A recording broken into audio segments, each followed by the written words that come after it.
बिस्मिल्लाहिर्रहमानिर्रहीम। नाजरीन, बजट पेश हो गया और ये बजट है 8,473 अरब रुपए का। बहुत बड़ी अमाउंट है।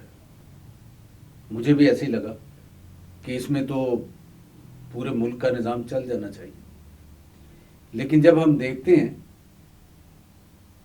कि अच्छी खासी रकम जो है वो आपको कर्ज़ों की अदायगी में दे देनी है, तो फिर लोगों की ज़रूरियात हैं, सड़कें टूटी हुई हैं, इंडस्ट्री को फ़रोग़ देना है, मुलाजमतें हैं, आपने लोगों की तनख्वाहें देनी हैं, दिफा के अखराजात हैं, ज़राअत है, मुख्तलिफ शोबे हैं जो गवर्नमेंट की मदद से चलते हैं।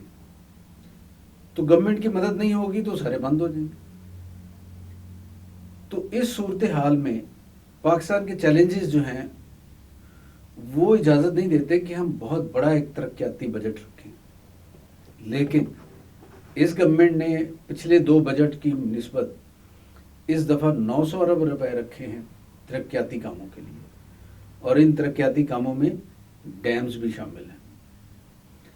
इस बजट को इस वजह से भी सराहा जा रहा है कि छोटी जो गाड़ियां हैं जो पाकिस्तान में बनेंगी उन पे फेडरल टैक्सेस माफ़ किए जा रहे हैं, और लेन देन के मामलात में जो चेक हम जारी करते थे और उस पे बैंकों में पैसे काट लिए जाते थे, टैक्सेस था, विद होल्डिंग टैक्स, वो ख़त्म किया गया।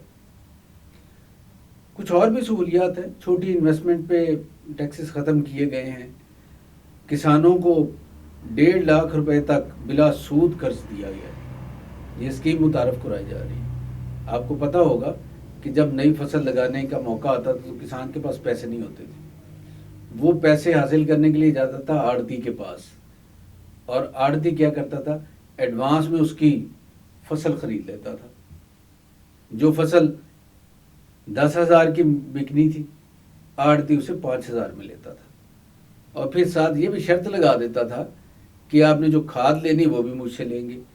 तो बाज़ार में खाद का जो रेट है उससे भी ज़्यादा लिया जाता था। बीज भी शर्त होती थी कि मुझी से लें, बीज के भी मामले में कीमत में इसी तरह से होता था। तो किसान के हाथ में कुछ नहीं रह जाता था। तो गवर्नमेंट एक स्कीम मुतारफ करवा रही है इस बजट में कि आपको अगर ज़रूरत है अपनी फसल काश्त करने के लिए पैसों की, तो 1.5 लाख रुपए तक बिला सूद मिलेंगे। ये बहुत बड़ी अपॉर्चुनिटी मैं समझता हूँ, और निचली सतह पे छोटे काश्तकारों के लिए इससे बहुत फ़ायदा होगा। फिर छोटे कारोबारों के लिए 5 लाख रुपए रखे जा रहे हैं बिला सूद जो दिए जाएंगे, ये भी बहुत अच्छा काम है। ये सारे काम अच्छे हैं। इनसे एक हमारी जो मईशत को पहले इस्तेहकाम का चैलेंज था उसे गवर्नमेंट अब ले जाना चाह रही है शरह नमू में इजाफे की तरफ। तो ये यकीनन मैं ज़ाती तौर पे समझता हूँ अपनी फहम के मुताबिक कि इसके अच्छे नताइज निकलेंगे।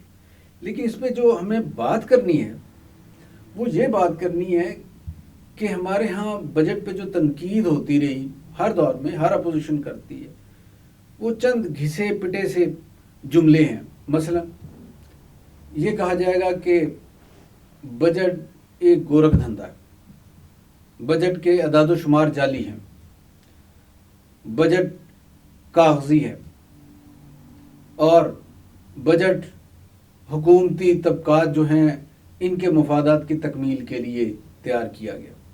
ये हर साल हम देखते हैं, यही बयानात होते हैं, आगे पीछे कर लिए जाते हैं। इस दफ़ा एक मुझे अजीब बात लगी, 2 दिन हो गए बजट पेश हुए, लेकिन अपोजिशन का कोई काबिल जिक्र लीडर माशी और मालियाती पहलू से इस बजट पे तनकीद नहीं कर सका, ना असेंबली के अंदर ना असेंबली के बाहर। ये क्या बात है? इसका मतलब ये है कि इस बजट पे बात करने के लिए या तो अपोजिशन के पास महारत नहीं है, इतनी सलाहियत नहीं कि इस बजट का जायज़ा लिया जाए, या फिर वो ये समझते हैं कि इस बजट में इतनी एक्यूरेसी है, इतना अच्छा ये बजट तैयार हुआ है कि इस पे बात ही नहीं, तनकीद नहीं हो सकती। अच्छे बजट से मुराद ये नहीं कि ये आइडियल बजट है, अच्छे बजट से मुराद ये कि हम जिन हालात में, जिन مسائل میں گرفتار ہیں، ان میں اس سے اچھا بجٹ ممکن نہیں تھا، یہ بات ہے۔ تو اس سے فرق کیا پڑے گا؟ فرق یہ پڑے گا کہ بجٹ سے پہلے ایک بات ہو رہی تھی کہ ترین گروپ کو ساتھ ملا کے کوئی عدم اعتماد کی تحریک لائی جائے گی۔ گورنمنٹ کے خلاف جتنی قوتیں سرگرم ہیں ان کا یہ خیال تھا کہ ایسا ہو سکتا ہے۔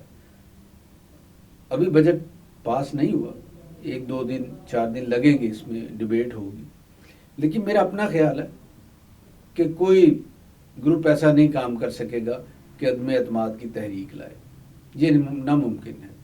پاکستان کے حالات اجازت نہیں دیتے، اور پھر اس بجٹ نے ویسے ہی تنقید کرنے والوں کا منہ بند کر دیا، تو یہ تو چیپٹر کلوز ہو گیا۔ اب بات آ جائے گی کہ اس بجٹ کے بعد اپوزیشن کی تحریک کیسے کام کرے گی۔ اب وہ تحریک جو ہے اس کے 2-3 کوارٹر بن گئے۔ ایک کوارٹر بنا ہے کہ جو سابق پی ڈی ایم اتحاد تھا، جس میں سے پیپلز پارٹی اور اے این پی اب نکل چکی ہے، وہ کیسے ری ایکٹ کرے گا۔ اور ایک یہ ہے کہ مسلم لیگ نون اور مولانا فضل الرحمان کی شکل میں جو اتحاد موجود ہے وہ کیسے کام کرے گا۔ تو میرے خیال ہے ان کے لیے بڑا مشکل ہو جائے گا دونوں صورتوں میں۔ پیپلز پارٹی اور اے این پی کے لیے تھوڑی سی گنجائش ہے کہ وہ جمہوریت کی بات کر کے بعض اوقات اپنے رویے میں لچک پیدا کر لیتے ہیں، لیکن مولانا اور مریم گروپ جو ہیں مسلم لیگ نون کا، وہ کیسے کام کریں گے، یہ میرا خیال ہے ان کے لیے ایک مزید دھچکا پہنچا اس بجٹ سے، اور بلا شبہ اب یہ ان کے لیے سیاست اور بھی مشکل ہوگی۔ تو آئندہ کسی نئے موضوع کے ساتھ ایک دفعہ پھر آپ کے پاس حاضر ہوں گے، لیکن یاد رکھیے گا سبسکرائب کریں اس چینل کو تاکہ آپ ہماری گفتگو سنتے رہیں۔ ہمیں آپ کی رائے کا انتظار رہے گا۔ شکریہ۔